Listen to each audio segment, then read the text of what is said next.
2000 3000 ሰው በአንድ ቀን ቁጭ አድርገው ነው የሚያስተምሩት። እነዚህ ልጆች ወስደ ለኢኦቲሲ ቲቪ ሰጠ፣ መገናኛ ብዙሃኑን ሰጠ፣ ቲክቶኩን ሰጠ፣ ከዚህ የበለጠ እንዲሰሩ ማሟላት ሲገባ እንዲጠፉ ትፈልጋለህ፣ ትታገላለህ።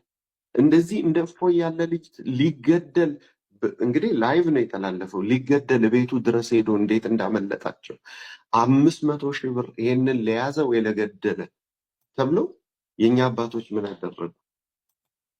ምንም። የአዲስ አበባ ሀገረ ስብከት ተው ሲኖዶሱን፣ ይሄ ልጅ ያለው አዲስ አበባ ሀገረ ስብከት ውስጥ ነው። የአዲስ አበባ ሀገረ ስብከት ምን አደረገ? ምንም። ጠቅላይ ቤተ ክህነት ምን አደረገ? ምንም። ገና አሁን የህግ ክፍሉን ጠርተው ገና ሊያናግሩን፣ እነሱ ግን ርቀው ሄደዋል። በህግ እየሄዱ ነው። ከተመቻቸላቸው ደግሞ ወደ ማስገደሉ እየሄዱ ነው ግን